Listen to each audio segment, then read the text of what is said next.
Nivedita Joshi is here by taking a new video on embryo development and parturition.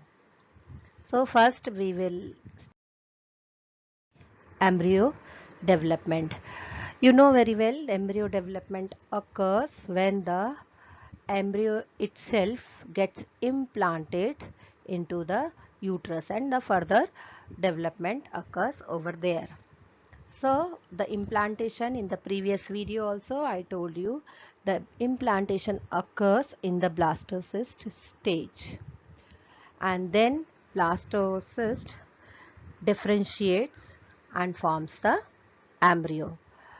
In the blastocyst there are cells which uh, which make means the outermost, the cells are of two types, the smaller cells and the bigger cells. The smaller cells get flat and just get aligned, and they make a layer called as the trophoblast. We can say this like this. And the inner cells, the which are bigger in size, they just get attached, all the cells get attached to one side.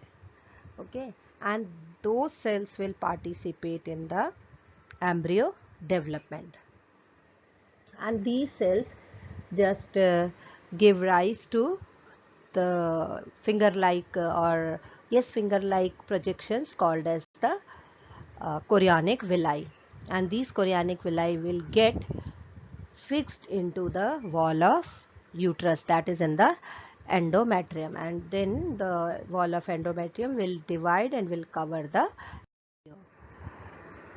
So this way the development of placenta occurs. So placenta actually is a connection between the developing fetus or embryo.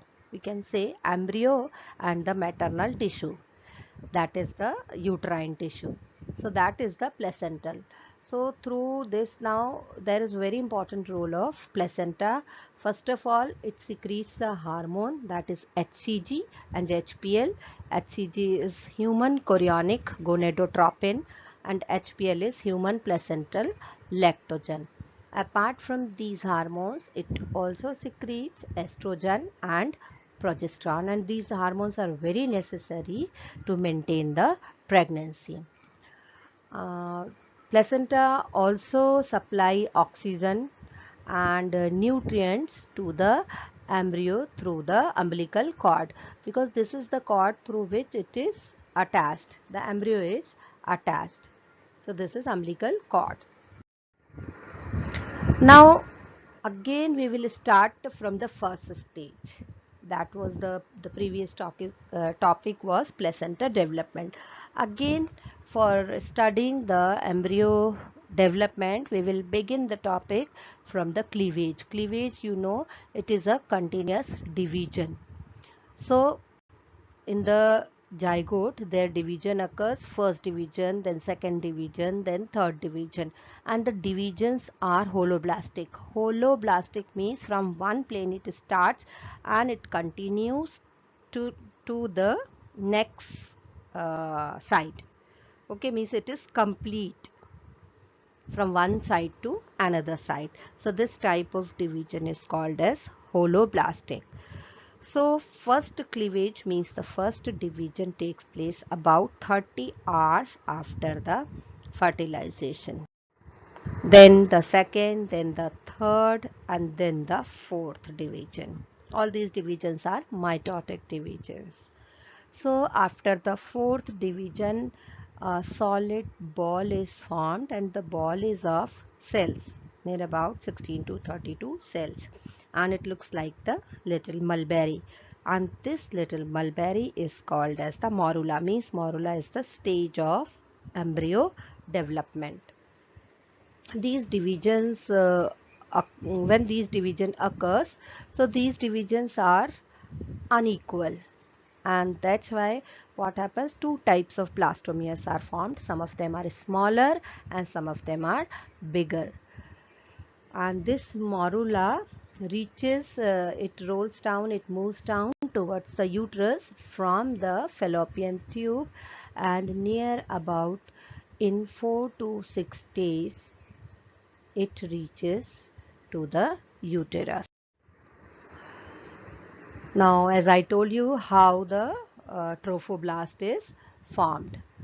Okay, so I told you that the trophoblast cells will not participate in the embryo development, but the inner cell mass, to which we call it as an embryonal knob, that will participate in the embryo development, and the whole embryo will be developed from those cells only. These are the diagram which are showing two stages, morula and the blastula. One thing you can see in the diagram, in the blastula or the blastocyst, both are the same thing. Blastocyst, the characteristic feature is the presence of a cavity which is filled with some kind of fluid, and that cavity is called as the blastocele. So you can see here blastocele as well, the cells of trophoblast making outer layer, and the inner cell mass, that is the embryonal knob, we can see in this diagram. These are all the stages of embryo development since beginning, means from the zygote stage. You can see all the stages, first cleavage, second, third, and so on. It is gradually till the formation of the blastula. Now the parturition. Parturition means giving birth to a child is a parturition. Okay, means it refers to the delivery of the fully developed fetus, that is, in one word we can say it is the process of childbirth. So childbirth is induced, there is a certain process, a neuroendocrine mechanism is there by which it is induced. Means the signals for the parturition, it originates from the fetus itself and the placenta, and these signals causes mild uterine contraction, and to this contraction we call as fetal ejection reflex, and this promotes or this induces the release of hormone as oxytocin. You know very well, oxytocin hormone is a childbirth hormone. We call it as a birth hormone. In class 11th also you have gone through this. So, oxytocin acts on the uterine muscles and causes the stronger contraction, and this stimulates more secretion of the oxytocin from the pituitary gland, and this reflects between the uterine contraction and oxytocin secretion. It is continued, and this causes the stronger contraction, and at last it leads to the expulsion of the baby out of the uterus through the birth canal, and this is called as the parturition. So overall we can say the parturition is a process of giving birth to a child. Okay, so this is some processes: mechanical, neural, and endocrine. This is combination of all these three. All these are involved in this. Now you have the assignment. Some questions are there. You can check by these questions whether the topic is clear to you